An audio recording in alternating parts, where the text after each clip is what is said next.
Estamos agradecidos a Dios porque nos permite estar nuevamente con ustedes en esta nueva edición de su programa Diálogo Bíblico. Gracias porque según sus comentarios usted está participando de estas lindas lecciones. Estamos ya enfocándonos acuérdese usted, en el libro de Marcos. Hemos visto más o menos un entorno de Marcos, cómo aparece Marcos. Marcos, acuérdese usted, no es un discípulo. Es un jovencito que entra a la iglesia y se desarrolla, por ahí tiene un fracaso, y luego Marcos, ¿qué es lo que hace? Se reincorpora y escribe este maravilloso libro. En esta semana vamos a ver algo que a nosotros nos gustaría quizás haber estado un día en el ministerio de Jesús. Un día en el ministerio de Jesús. ¿Cómo habrá sido esa experiencia? Fíjese que Marcos acota muchas cosas y menciona de 4 discípulos y una predicación el sábado de Jesús. ¿Le gustaría a usted haber participado como oyente de esa predicación? Bueno, de eso y otras cositas vamos a conversar durante esta semana. Muy bienvenido, pastor. ¿Cómo estaba? Aquí estoy bien, gracias, Raúl.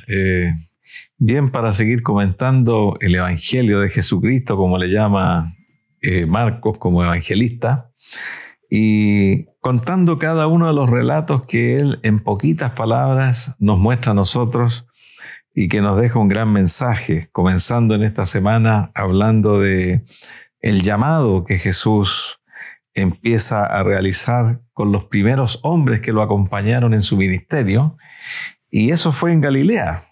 Me llamó la atención que Jesucristo no se fue a Jerusalén a buscar sus discípulos.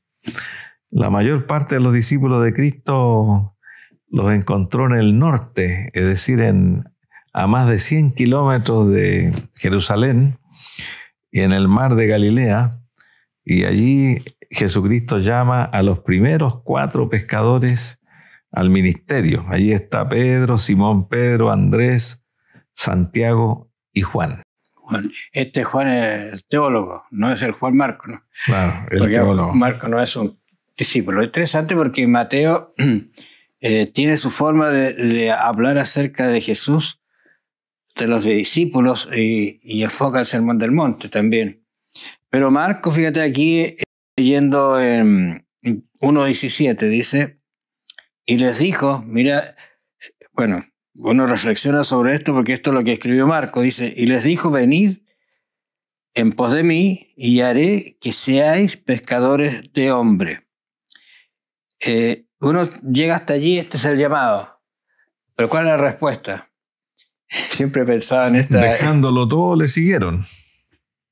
Dejando sus redes, dice aquí, y claro, dejando a su padre. O sea, estaban trabajando, la familia, digamos, el sustento de la casa.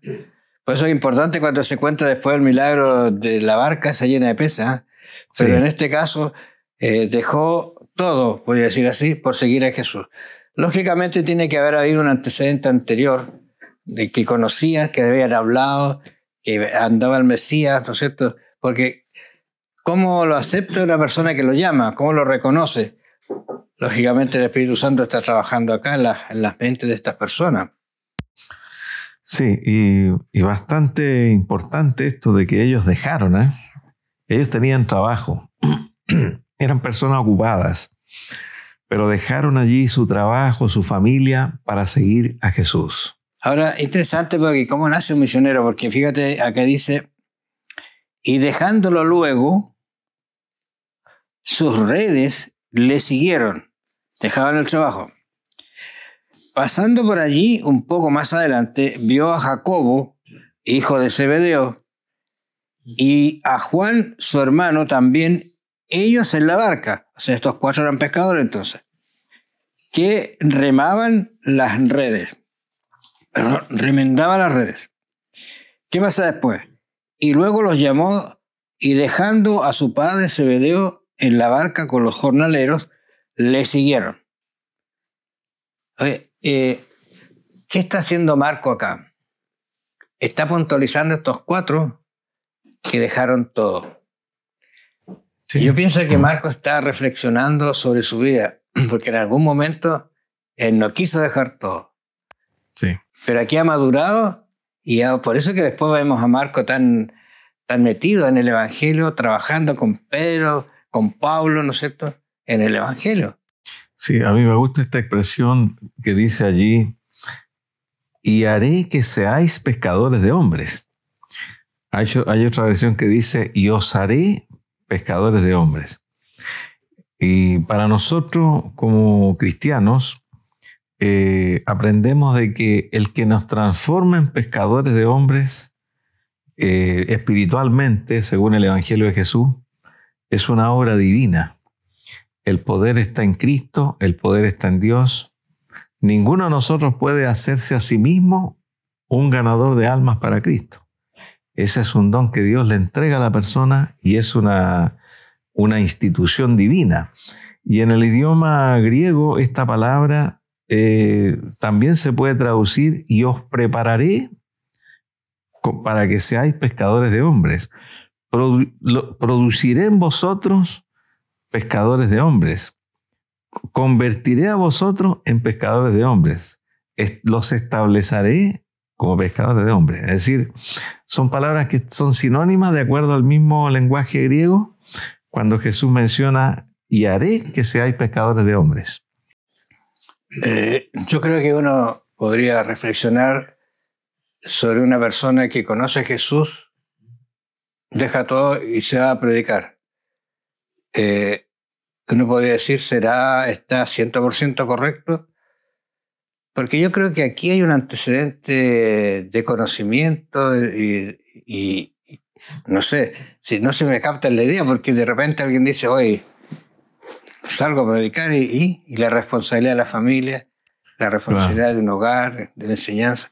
Porque eso hay que tomarlo en cuenta, pero aquí hay algo que yo creo que esta gente venía hablando, es como va a pasar en algún momento el Fuente Pregón, se comienza a hablar, se comienza a decir, y al final se sabe, dejo todo y esto hay que predicarlo porque el tiempo se acaba.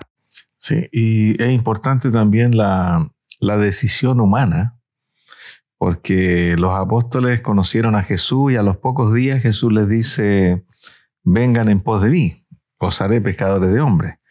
Y ellos tuvieron que tomar una decisión. Y la decisión está basada en el conocimiento, está basada en el Espíritu Santo. Me conviene a mí dejar mi trabajo, dejar todo lo que yo hago, hasta mi familia. Se preguntarían ellos, ¿me conviene a mí para seguir a Jesús? Y eso demuestra de que ellos conocieron a Jesús y lo aceptaron como Mesías. Lo aceptaron como el Hijo de Dios, el Hijo del Hombre, y estuvieron dispuestos a echar su suerte con Cristo. Y a esto se le llama llamado. Y nosotros como cristianos debemos saber de que Dios nos hace un llamado no para hacer lo mismo. No todos hacemos lo mismo, pero tenemos un llamado en el servicio de Dios, a veces muy distinto a lo que es predicar, porque el Evangelio no solamente se promueve o se promulga predicando. El Evangelio se promueve de muchas maneras, pero tenemos que tener un llamado. Cada uno debe decir, yo tengo un llamado en mi corazón que Dios me está haciendo para que yo le sirva en algún ministerio. Eso hay que tenerlo claro. Pedro lo entendió, Juan, Andrés y también Santiago. Entendieron ellos que tenían un llamado. Es bueno que uno piense personalmente y aplique estas lecciones a su vida, porque en algún momento a lo mejor ese todo que yo dejo puede ser algo que me esté impidiendo participar directamente en la obra de Dios. Es algo que quizás me gusta y que por hacerlo no estoy haciendo esto otro, que es la predicación. Por eso es para reflexionar lo que estos hombres hicieron, y si Dios está llamando a alguien, que ojalá sea, ¿no es cierto?, para dejar eso que impide que yo llame a alguien para la salvación.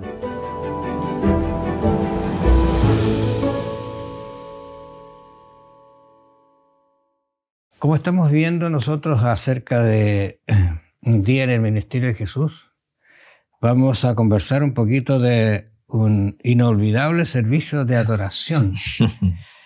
Interesante, porque este incidente trae para muchas reflexiones, Luis, fíjate. Dice, yo leo aquí Marcos 1:21, dice, y entrando en Capernaum, y los días de reposo, entrando en la sinagoga, enseñaba.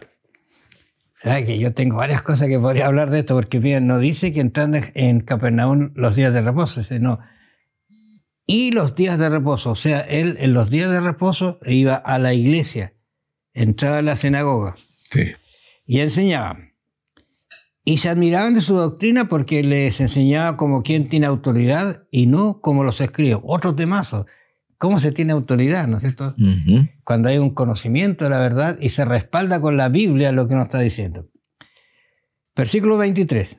Pero había en la sinagoga de ellos un hombre con espíritu inmundo que dio voces. Y aquí vienen las cosas interesantes de este relato. Diciendo, ¿qué tienes con nosotros, Jesús Nazareno? Has venido para destruirnos. Sé quién eres, el Santo de Dios. Uy, qué declaración, ¿eh? Y que no la está haciendo el hombre, por supuesto, ¿no es cierto? Pero Jesús le reprendió diciendo, cállate y sal de él. Y el espíritu inmundo, sacudiéndolo con violencia y clamando a gran voz, salió de él. Y luego viene la reacción de los que estaban allí presentes, se quedaron asombrados que la palabra de Dios pudiera hacer este milagro maravilloso de sanación y de echar un demonio. Sí. O más de uno, quizá. Claro, efectivamente comienza esta parte del relato con Jesucristo en plural, dice aquí, los días de reposo. Es decir, Jesucristo iba varios sábados a la sinagoga, que sinagoga en el idioma griego significa lugar de reunión. Y esto nos muestra a nosotros que Jesucristo estaba aprobando la reunión de todos los que iban a la sinagoga. Jesucristo nunca dijo una palabra respecto a que asistir a una sinagoga fuese malo o que ya con su nuevo ministerio ya no era necesario reunirse en la sinagoga. Él aprovechaba estos momentos en la iglesia para hablar de las Escrituras, para enseñar las profecías del Antiguo Testamento, para presentarse a sí mismo, a tal punto como se leyó que la gente se admiraba de su doctrina y que era con autoridad, no como los escribas. Así es que Jesucristo tenía un púlpito allí todos los sábados. Y al parecer, Raúl, la gente le daba el púlpito porque los judíos tenían su calendario también. Claro. Ahora le toca hablar a este rabino, a este anciano, pero cuando estaba Jesús se lo entregaban a él. Y le dieron toda esa autoridad para que él hablara de la palabra de Dios. Que muchas de sus preocupaciones, sus predicaciones fueron muy profundas en realidad. Esto mismo que está haciendo aquí. Claro. Es extraordinario lo que está haciendo. Y hay algo que uno quizás debería reflexionar, que a veces hay que ser un poco cauto en presentar el Evangelio. Porque yo te hablo a ti, quiero convencerte de que Dios te ama, te quiere y tú debes guardar el sábado. Y si no guardas el sábado, entonces Dios te va a castigar.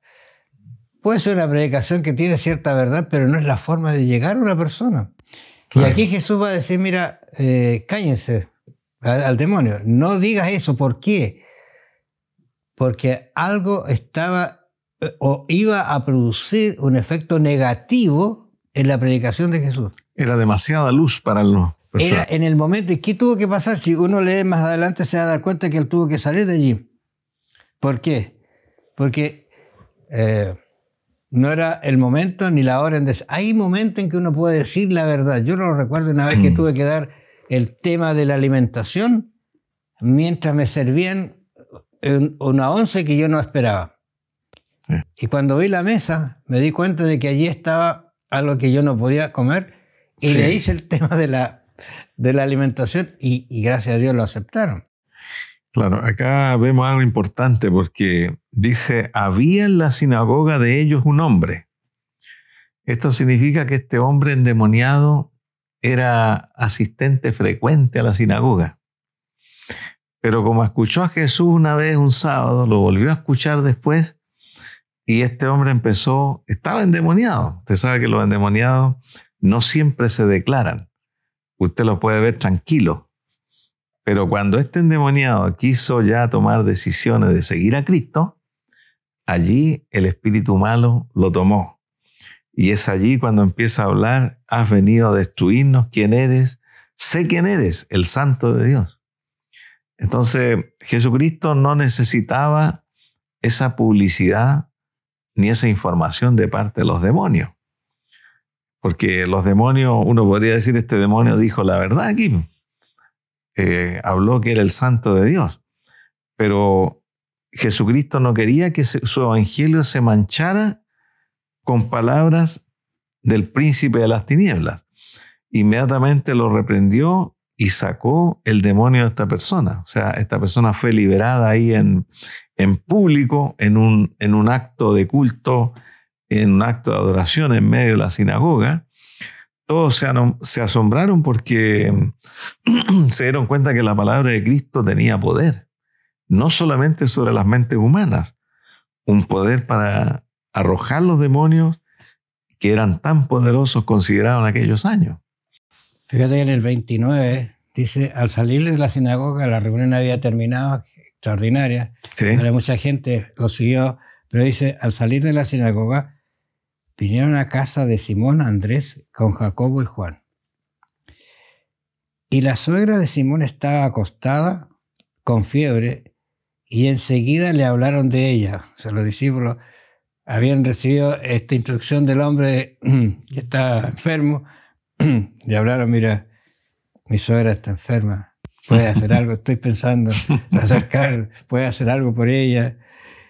Entonces él se acercó y la tomó de la mano y la levantó e inmediatamente le dejó la fiebre y ella servía. Esta palabrita que aparece aquí, inmediatamente, la usa mucho Marcos como diciendo que Jesús cuando hace algo lo hace enseguida, pronto, Sí. no demora. Y inmediatamente lo va a repetir muchas veces Marcos. Interesante ese detalle. ¿Qué te parece a ti si llegas de Sí, visita a un personaje y te hace esto? Estudié esa palabra también un poquito porque uno se da cuenta que en el idioma español inmediatamente significa, como decimos acá en Chile, al tiro, al momento, en el acto. Pero en el Nuevo Testamento esa palabra significa también al instante, que fue un acto instantáneo. Es decir, Jesús tocó allí, dice, tocó, se acercó y la tomó de la mano. Claro. Y inmediatamente sanó. Esto fue como un gran milagro porque todos los que estaban allí estaban en la casa de la suegra de Pedro y quién servía? ¿quién los atendía? Algunos me han dicho por allí, oye, Jesús la sanó para que le sirvieran. Pero Sí. es interesante estos detalles que pone Marco aquí. Y enseguida, está en el parentesco, ¿no es cierto? Tú dices inmediatamente, al tiro se sanó.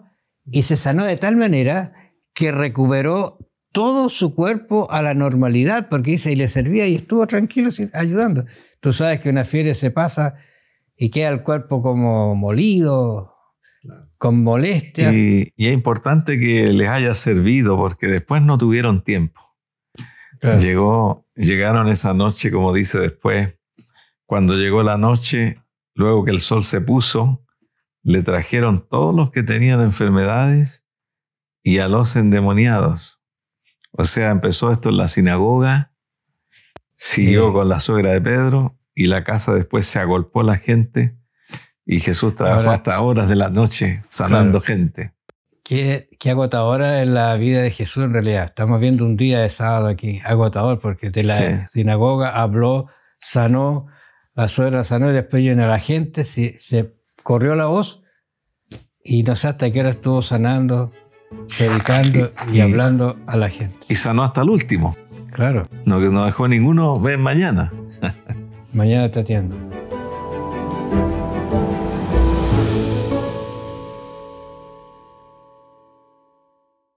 Estaba pensando que Jesús trabajó hasta altas horas de la noche. Voy a decir entre comillas trabajó. Porque de todas maneras eso de atender personas, cada uno con su situación, especialmente de salud, enfermos, endemoniados, es una cosa terrible, cansa.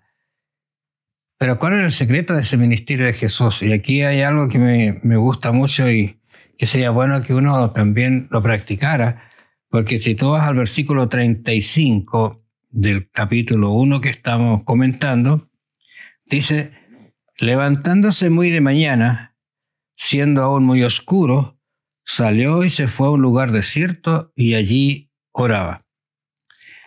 Fíjate que yo creo que se acostó muy tarde, pero no le impidió dejar un momento que yo creo que estaba acostumbrado temprano a orar y conversar con su padre.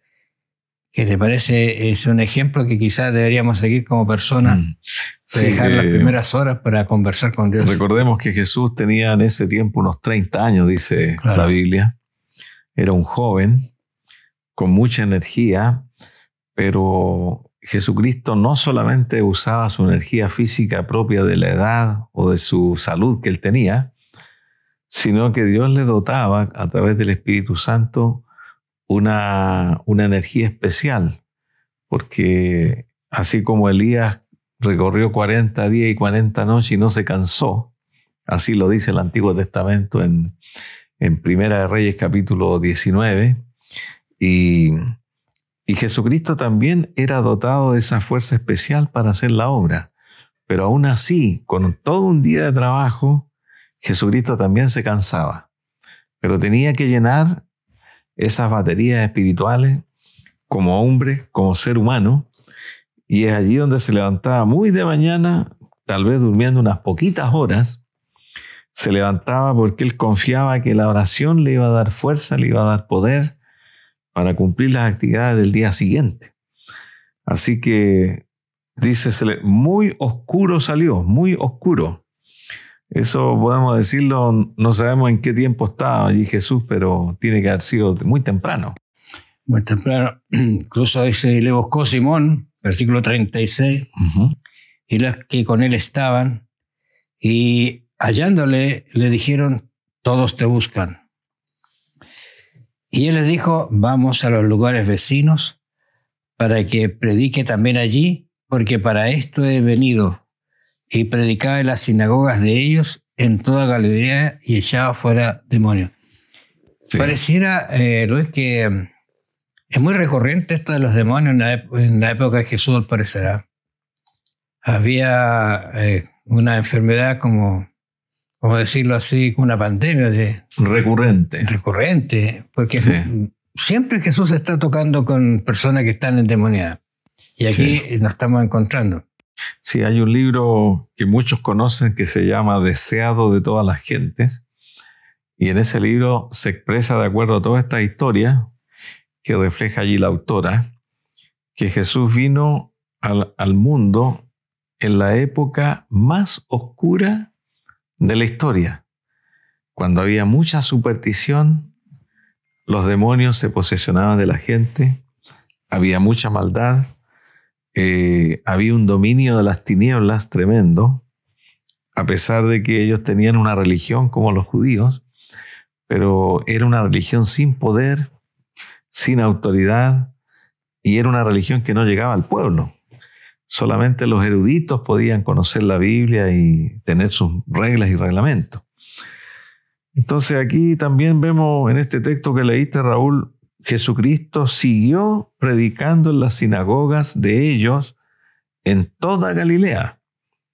Es decir, Jesucristo hizo un recorrido por Galilea, y en Galilea habían varias ciudades, varios pueblos, y echaba fuera demonios. Eso lo destaca allí Marcos, que la predicación era una cosa, pero el ministerio de arrojar demonios era otro ministerio. Fíjate, ahí en el versículo 40 de este capítulo, uno debe detenerse un poquito a ver las palabras que aparecen aquí en la descripción. Dice, vino a él un leproso, diciendo, o rogándole, e hincada la rodilla le dijo, si quieres, puedes limpiarme. Imagínese usted que si Jesús está acercando a una persona, está caminando y se acerca a una persona leprosa. Quizás hay que entender ese concepto de qué significa eso de lepra. Lo vamos a ver un poquito, pero me dice aquí, acercando y cada la rodilla, si quieres puedes limpiarme. Y Jesús, teniendo misericordia de él, extendió la mano y lo tocó. Esto es muy grave de acuerdo a la ley mosaica. Tocar un leproso. Tocar un leproso. Eso significaba quedar contaminado por lo menos hasta la tarde. Sí. Y le dijo, quiero ser limpio. Vuelve otra vez la prontitud del milagro. Él extendió la mano y le tocó primero. Claro. Y le dijo, quiero, se limpio. Ahora, ¿tocó la lepra Jesús o no la tocó? Es interesante eso, pero mira, yo hago esta reflexión. Es como decir, tú estás con una lepra, yo te toco y te sano. Bueno, ¿puedo decir algo que me contaminé si ahora está sanada la persona? No. Y otra cosa que nos muestra a nosotros que la gracia de Dios, el poder de Dios, es superior al contagio de las enfermedades.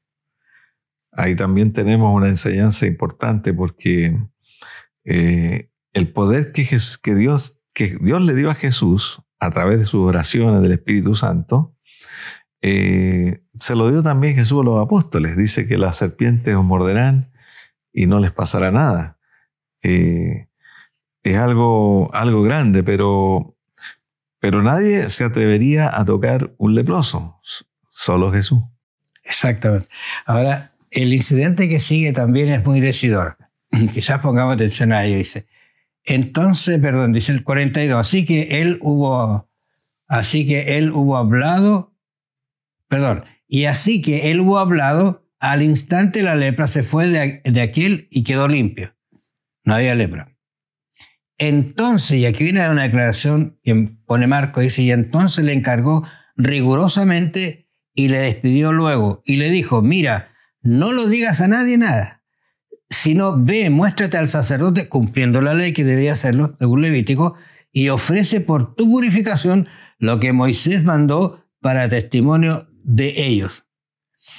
Y aquí viene lo malo, que a veces ya la alegría, ¿no es cierto?, nos lleva a cometer algunos errores. Dice, pero él comenzó a publicarlo mucho y a divulgar el hecho, de manera que ya Jesús no podía entrar abiertamente en la ciudad, sino que se quedaba fuera en los lugares desiertos y venían a él de todas partes. Sí, a mí me da la impresión que este era un hombre conocido en esa ciudad, el leproso.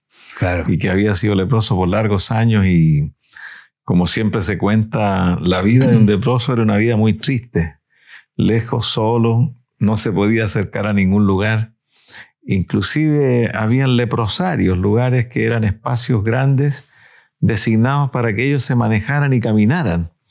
Pero si pasaba un leproso por un camino y la gente veía que el leproso había pasado por ese camino, la gente no pasaba, se hacía a un lado o esperaba, hacía una vuelta porque pasó el leproso. Yo no puedo pasar por ese mismo camino. Y este hombre seguramente tenía lepra en muchas partes del cuerpo, y después al tocarse se dio cuenta que estaba sano, que no encontró ninguna herida, nada. Y fue ahí, como dices tú, la alegría vino a su corazón y no hizo caso a lo que Jesús le dijo y empezó a publicarlo. Qué maravilloso el milagro que hace Jesús aquí, pero también cómo se interrumpe de alguna manera el ministerio de él por haberlo publicado. Sí. Ya estaba pensando, Luis, que no sé, hoy día no tenemos leprosos, pero ¿cómo nos podríamos comunicar con una persona que, entre comillas, tiene la lepra del pecado? ¿La podemos tocar? ¿Tenemos la autoridad de parte de Dios para ir y sanarla? Estoy hablando así espiritualmente, ¿no es cierto?, de lo que está sucediendo. Quizás habría que pensar eso. Yo recuerdo una vez que hubo un gran problema para bautizar a una persona que tenía SIDA en una iglesia. Tenía SIDA y quería ser bautizada, y hubo gran problema con los hermanos para bautizarla. Son cosas que quizás deberíamos nosotros relacionarnos y ver cómo Jesús aplicó con la fe, con la relación que tenía con el Señor, de llegar a esas personas y dejarlas limpias. Para que lo piense, que el Señor los bendiga y nos acompañe. Nos vamos a encontrar la próxima semana.